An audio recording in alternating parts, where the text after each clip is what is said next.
फिर तीसरा हुक्म दिया, व बिल वालिदैन इहसाना। और तीसरा हुक्म यह है कि अपने वालिदैन के साथ, अपने माता पिता के साथ तुम अच्छा सलूक करते रहना।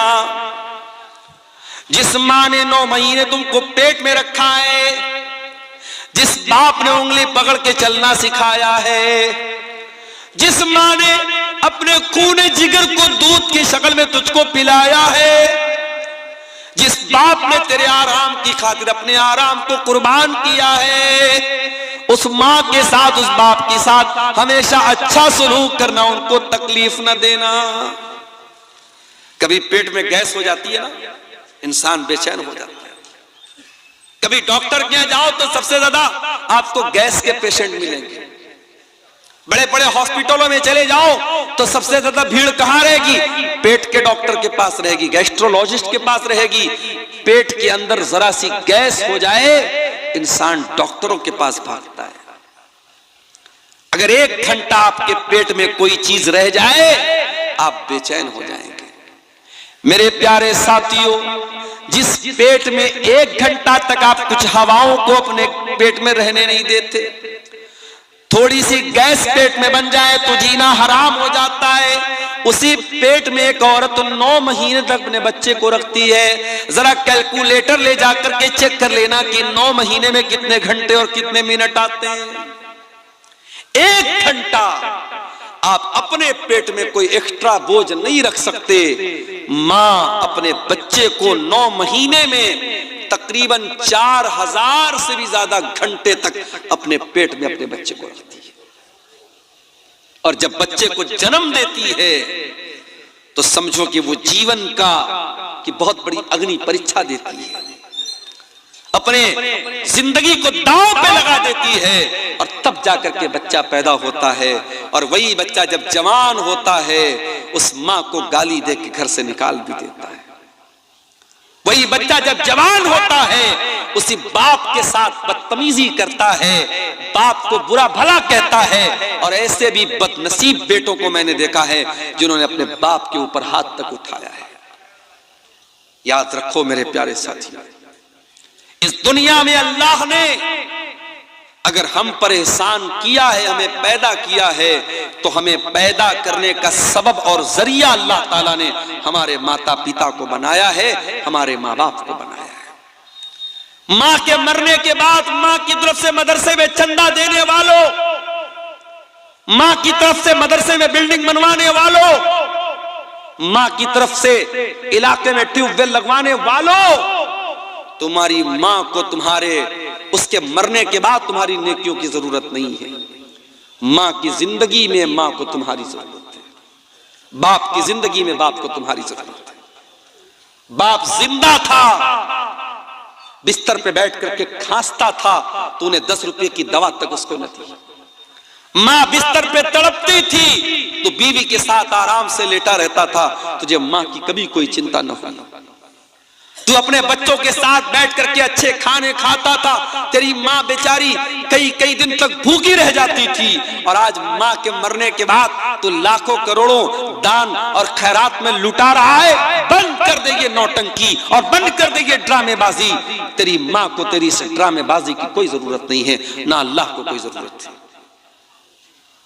वबिल वालिदैन इहसाना, अल्लाह दूसरा हुक्म ये दे रहा है कि अपने माता पिता के साथ अच्छा सलूक करो।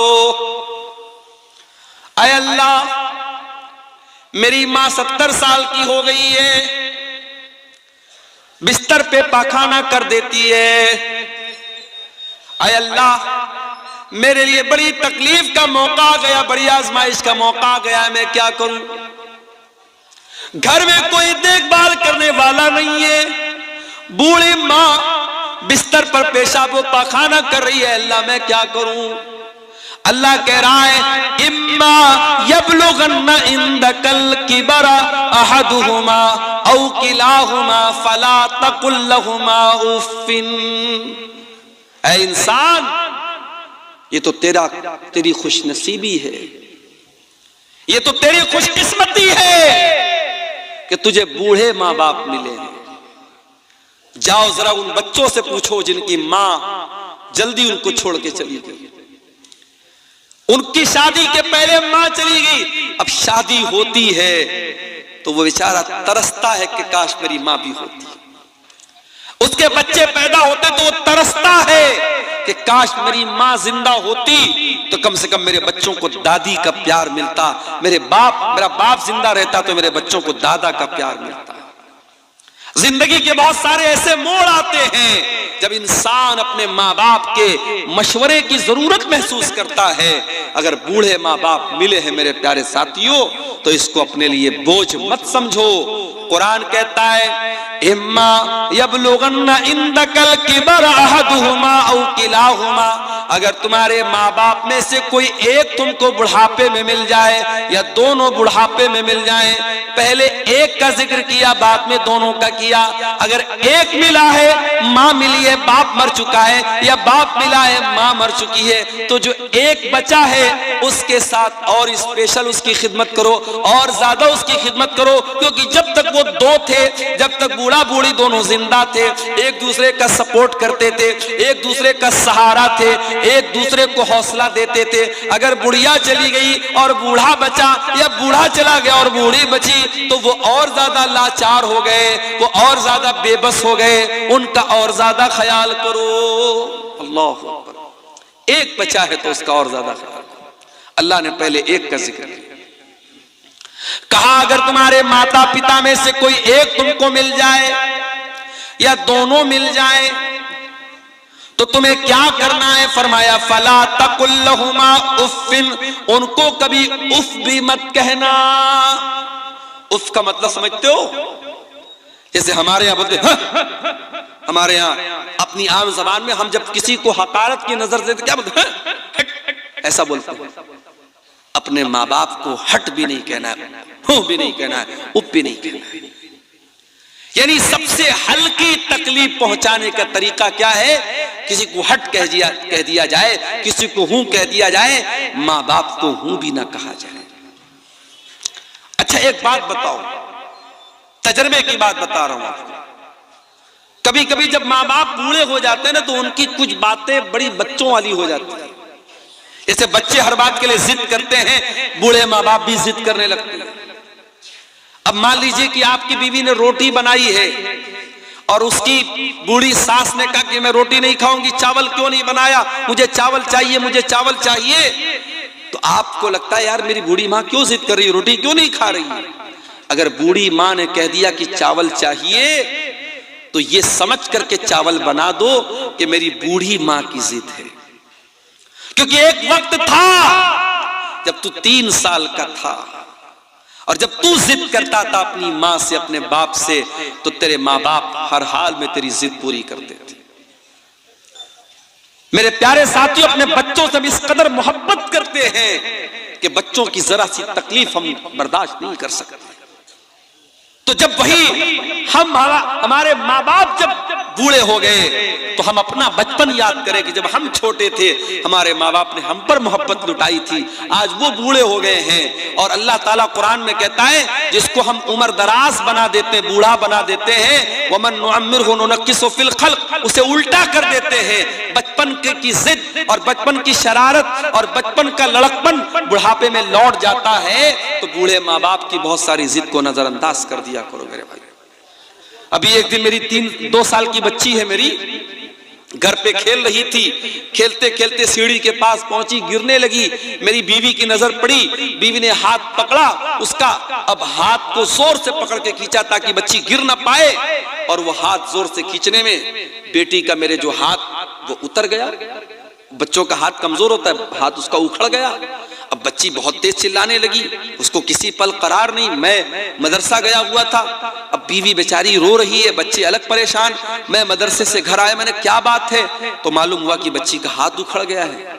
फौरन हमारे इलाके के हड्डी के डॉक्टर थे, उनके पास लेके गया, और डॉक्टरों के पास तो तजर्बा होता है। वो फौरन उन्होंने देख करके वो समझ गए कि क्या मामला है। उन्होंने फौरन उसको बच्ची का हाथ पकड़ के कैसे उसको घुमाया, बिल्कुल ठीक हो गया उसका हाथ।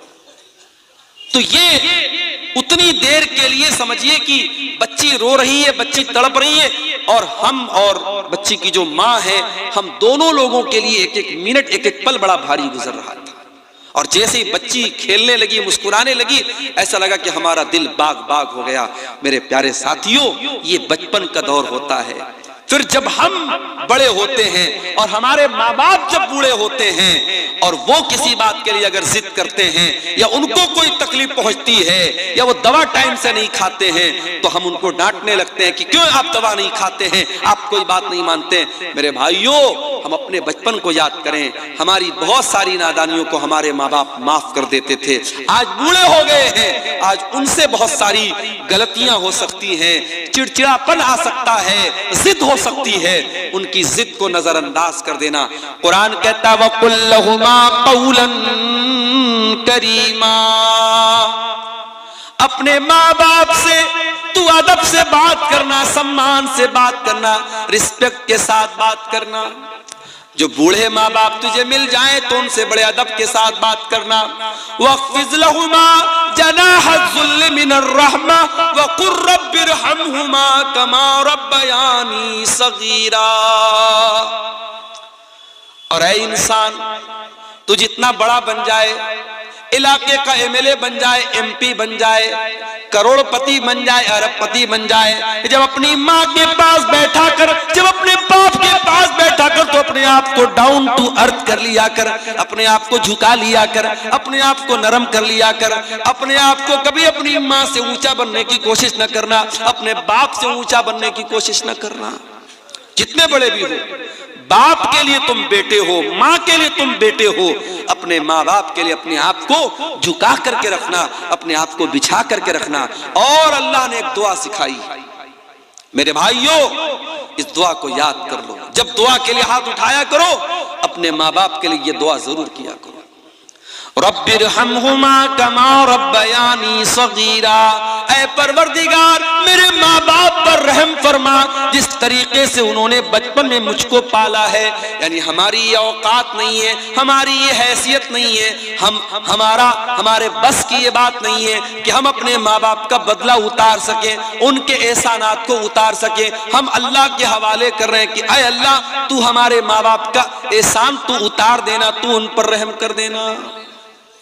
हजरत उमर ने एक आदमी को देखा था, अपनी माँ को अपने कंधे पर बिठा के खाने काबा का तवाफ करा रहा था। अपनी बूढ़ी माँ को अपने कंधे पर बिठाकर खाने काबा का तवाफ करा रहा था। और जब तवाफ करा लेता है, कहता है कि अमीरुल मोमिनीन, ऐ हजरत उमर, आज ऐसा लगता है कि मैंने अपनी माँ का हक अदा कर दिया है, मैंने माँ के दूध का कर्जा उतार दिया है, मैंने माँ के एहसानात का बदला उतार दिया है, मैंने अपने कंधे पर बैठ करके अपनी माँ को तवाफ कराया है। हजरत उमर ने कहा, अरे तू माँ का एहसान उतारने की बात करता है, अभी तो तेरी माँ ने तुझको जन्म देते वक्त जो तेरी माँ के मुंह से जो तकलीफ की आवाज आई थी, जो दर्द की आवाज आई थी, अभी तो तूने उस दर्द की आवाज का भी हक अदा नहीं किया है। माँ ने जन्म देते वक्त जो तकलीफ उठाई थी, अभी तो तूने उस आवाज का भी हक अदा नहीं किया है। अपने माँ बाप का कर्जा हम कभी नहीं उतार सकते मेरे भाई। इसलिए अल्लाह कह रहा है कि माँ बाप के साथ भलाई करो, उनको कोई तकलीफ मत पहुंचाओ और उनके लिए दुआ करो। अच्छा, अब यहां पर एक सवाल, मैं अपनी माँ की बड़ी खिदमत करता हूं, मैं अपने बाप की बड़ी सेवा करता हूं, फिर भी मेरी माँ मुझसे खुश नहीं है, फिर भी मेरा बाप मुझसे खुश नहीं है।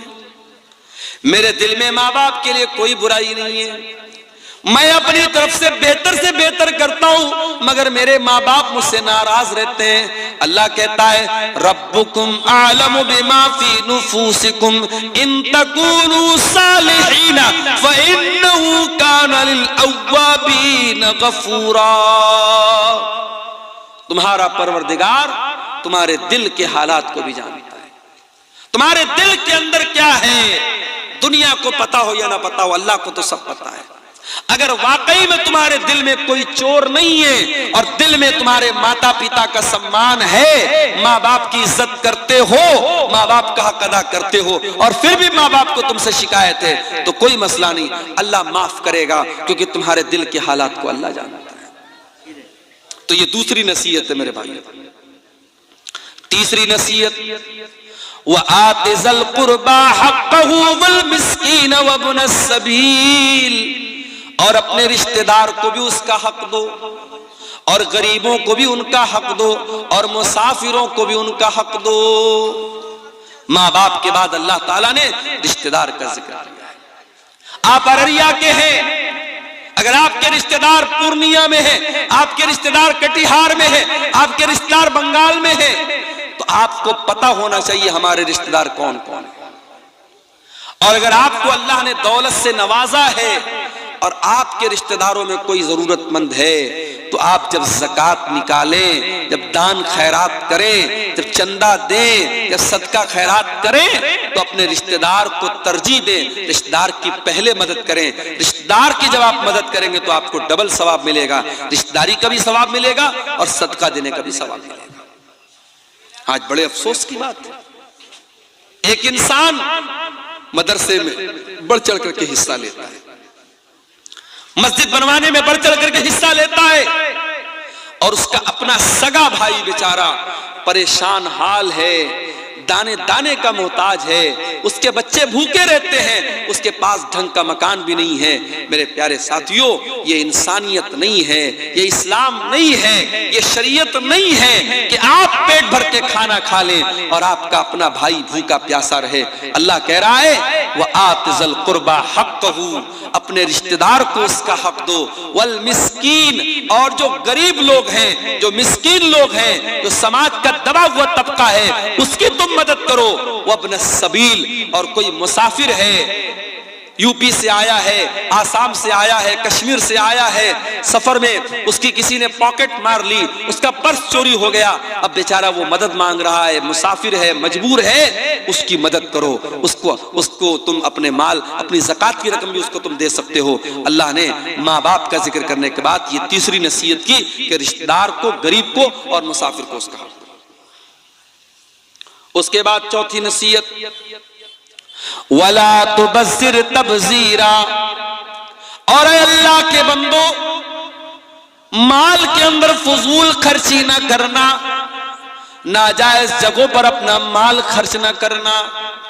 इन्नल मुबज़्ज़िरीन कानू इख़वान शयातीन, बेशक फजूल खर्ची करने वाले, शराब पर पैसा लुटाने वाले, ज़िना पर पैसा लुटाने वाले, लड़कियों के नंबर पर रिचार्ज करवाने वाले, नाजायज रिश्ता बनाने के लिए अय्याशी करने वाले और हराम जगहों पर पैसा खर्च करने वाले, इन्नल मुबज़्ज़िरीन कानू इख़वान शयातीन, वो शैतान के भाई हैं। पैसा हमारा नहीं, कोई ये ना कहे पैसा मेरा है, नहीं, हमारी क्या औकात है मेरे भाई, पैसा अल्लाह का है, अल्लाह ने हमको दिया है, अल्लाह ने हमको दिया है। अल्लाह चाहता तो हमें ना देता। और ये भी याद रखो, दुनिया में दौलत इंसान के टैलेंट से नहीं मिलती, इंसान के इल्म से नहीं मिलती। बड़े बड़े आलिम हैं, बड़े पढ़े लिखे लोग हैं, बड़े बड़े डिग्री वाले लोग हैं, वो तरस रहे हैं, बड़ी मुश्किल से अपना घर चला रहे हैं, और जाहिल और अंगूठा छाप लोग करोड़ों कमा रहे हैं इसी दुनिया में, इसी इलाके में। आप देख लीजिए, पटना के अंदर मैंने देखा ऐसे ऐसे लोग ओला बाइक चला रहे हैं जो इंजीनियरिंग पढ़े हुए हैं और बड़ी आला तालीम हासिल किए हुए हैं, और क्या कर रहे हैं, वो बाइक चला रहे हैं किराए पर, मुसाफिरों को बिठा बिठा के, यानी जो काम ऑटो का होता है, रिक्शा का होता है, वो बाइक का वहां काम हो रहा है, ओला बाइक चला रहे हैं। तो पढ़ाई लिखाई से पैसा नहीं का ताल्लुक नहीं है मेरे भाई। ठीक है, आप पढ़ लिख लेंगे, अल्लाह करे आपको अच्छी नौकरी मिल जाए, अच्छा मकाम मिल जाए, मगर जरूरी नहीं है कि आपके इल्म के एतबार से आपको पैसा मिले। तो अगर अल्लाह ने आपको पैसे वाला बनाया है तो ये मत कहिए कि पैसा मेरा है, पैसा अल्लाह का है। और जब पैसा अल्लाह ने आपको दिया है तो ये पैसा कहां खर्च करना है और ये पैसा कहां से आया है, दोनों का हिसाब अल्लाह को देना पड़ेगा।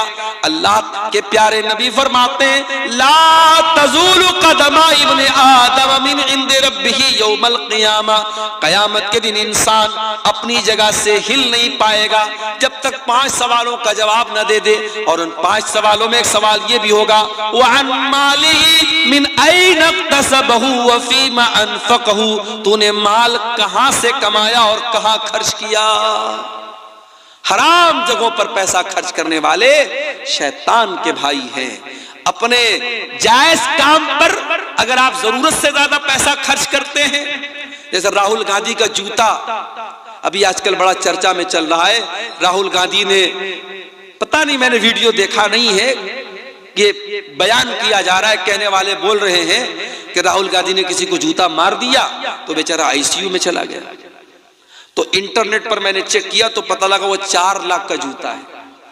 भाई 4 लाख के जूते से किसी को मारोगे तो कहां जाएगा? आईसीयू में ही जाएगा। हम लोग घड़ी पहनते बड़ी मुश्किल से, टाइटन की घड़ी है 1000-2000 की घड़ी आती होगी। कुछ लोग साहब राडो की घड़ी पहनते हैं और पता नहीं कौन कौन सा ब्रांड आता है, 1.5 लाख की 2-2 लाख की घड़ी पहनते हैं लोग। तो घड़ी पहनना तो जायज है, लेकिन इसमें आप हद से ज्यादा पैसा खर्च करेंगे तो ये इसराफ है। जूता पहनते हैं लोग 4-4 लाख का जूता, ये इसराफ है मेरे भाई। किसी बहुत बड़ी बॉलीवुड की हीरोइन की शादी थी, बनारस से उन्होंने अपनी शादी का लहंगा सिलवाया था। बनारस तो जानते हैं आप, साड़ी का गढ़ है और कपड़े का गढ़ है। तो मैं नाम नहीं लूंगा हीरोइन का, वरना आप लोग कहेंगे मौलाना को हीरोइनों का नाम भी आता है। उस हीरोइन के लहंगे का कपड़ा बनारस से तैयार हुआ था और उस लहंगे में ओरिजिनल गोल्ड जो होता है, सोना, उसकी जरी इस्तेमाल हुई थी, उसका तार इस्तेमाल हुआ था और कई लाख का वो लहंगा था। और ये आज से मैं 15 साल पहले की बात बता रहा हूं। एक हीरोइन की शादी हुई तो उनका लहंगा बनारस से तैयार हुआ था। शादियों पर कितना खर्च हो रहा है देखिए आप। उत्तर प्रदेश के मेरठ में एक शादी हुई, लड़के ने अपनी साली को घड़ी, साली ने आकर के घड़ी पहनाई तो घड़ी पहनाने की जो रस्म थी उसका जो पैसा दिया दुल्हे ने 2.5 लाख रुपया दिया। 2.5 लाख रुपया उसको घड़ी की पहनाई का दिया। और मौलवी साहब ने जिन्होंने निकाह पढ़ाया उनको निकाह पढ़ाने का इनाम 11 लाख रुपए दिया गया। और दुल्हे साहब को ससुराल से जो पैसा मिला इनाम के तौर पे, जहेज के तौर पे 2.5 करोड़ रुपया कैश मिला। ये न्यूज बाकायदा आई थी। उत्तर प्रदेश के सिद्धार्थ नगर में शादी हुई, मुसलमान की बात बता रहा हूं, किसी गैर मुस्लिम की बात नहीं बता रहा हूं। मुसलमान की शादी हुई, वो बारातियों पर नोट लुटा रहा था। 20 लाख रुपए उसने नोटों की गड्डियां हवा में लुटा दी, 20 लाख रुपए लुटा दे उसने बारातियों के ऊपर। ये मुसलमान ये काम कर रहा है।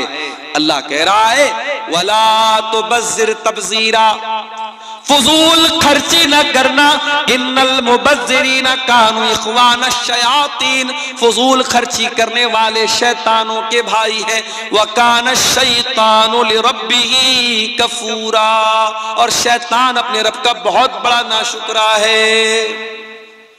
कितनी चीजें हो गई? 4 चीजें हो गई। अब 5वीं चीज भी सुन लीजिए। वइम्मा तुरिज़न्नाहुम इब्तिगा रहमतिन मिर रब्बिका तरजूहा फकुल लहुम कौलन मैसूरा, अगर तुम्हारे पास गरीब को देने के लायक, रिश्तेदार को देने के लायक पैसा नहीं है और वो तुमसे मदद मांगने के लिए आया है, अल्लाह ने पहले देने का तरीका बताया।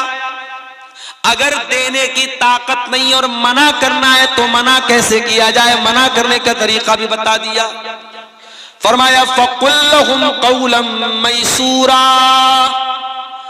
अपने उस रिश्तेदार को अगर पैसा देने की ताकत नहीं है तुम्हारे अंदर तो नरमी के साथ माजरत कर लेना, एक्सक्यूज बयान कर देना, अपना उज्र बयान कर देना, उसके साथ सख्ती ना करना, उसको डांट करके मत भगाना, उसको झिड़क करके ना भगाना, नरमी के साथ, प्यार के साथ, मोहब्बत के साथ उसको रवाना कर देना। अगर कोई आपके दरवाजे पर मदद मांगने के लिए आ जाए, कोई साइल आ जाए तो कुरान कह रहा है उसको कभी सख्ती के साथ बात मत करो, मोहब्बत के साथ, नरमी के साथ कह दो भाई अभी मेरे पास नहीं है, बाद में तुम आ जाना। ये ना देने का तरीका अल्लाह ताला ने बयान किया। उसके बाद फरमाया इन्ना रब्बका यबसुत, उसके बाद फरमाया वला तजअल यदका मगलूलतन इला उनुकिका वला तबसुतहा कुल्लल बस्ति फतक़उद मलूमन महसूरा। बड़ी जामी आयत है कुरान की। बाज़ उलमा कहते हैं कि इस एक आयत पर अगर कोई देश अमल करे उस देश की अर्थव्यवस्था सही हो जाए। आज हमारे देश की अर्थव्यवस्था क्यों चौपट है? क्योंकि मामला वही है, अंधेर नगरी चौपट राजा वाला मामला आ चुका है। आज हम रोड पर चलते हैं, चाहे रोड अच्छी हो चाहे रोड खराब हो, हर किलोमीटर पर आज टोल देना पड़ रहा है। बनारस से, पटना से आपके अररिया आने के दौरान कई टोल पड़े, और अभी यहां से अगर हमको बंगाल जाना पड़ जाए तो कई टोल पड़ेंगे। यानी एक एवरेज अगर जोड़ा जाए तो हर किलोमीटर पर 2 रुपया टोल टैक्स हमको देना पड़ता है। हम बाइक खरीदते, कार खरीदते हैं, ऑलरेडी उस बाइक और कार की जब हम कीमत अदा करते हैं अच्छा खासा अमाउंट हम रोड टैक्स में देते हैं। उसके बावजूद जब हम सड़क पर गाड़ी निकालते तो हमें टोल टैक्स भी देना पड़ता है। और इतनी इनकम के बावजूद आज कितने देश में हमारे भूखे मर रहे हैं। यानी देश की अर्थव्यवस्था सही नहीं हो पा रही है। कुरान हमें अर्थव्यवस्था को सही करने का तरीका बता रहा है। कुरान हमें इकोनॉमी को सही करने का तरीका बता रहा है। अल्लाह कह रहा है वला तजाल यदका मगलूलतन इला उनुकिका, अपनी गर्दन को अपने हाथ को अपनी गर्दन से बात करके मत रखो। यानी अपने हाथ को बिल्कुल समेट करके मत रखो, जहां जरूरत पड़े खर्च करो। वला तबसुतहा कुल्लल बस्ती, और अपने हाथ को पूरी तरीके से फैला भी मत दो। अगर बहुत ज्यादा फैला दोगे, अपनी लिमिट से ज्यादा खर्च करोगे, फतक़उद मलूमन महसूरा, तो जलील होकर के और थक हार करके बैठना पड़ेगा। अगर अपनी चादर से बड़ा पैर फैलाओगे तो पैर खुल जाएगा और जलील हो जाओगे। जितनी बड़ी चादर है उतना ही पैर फैलाओ।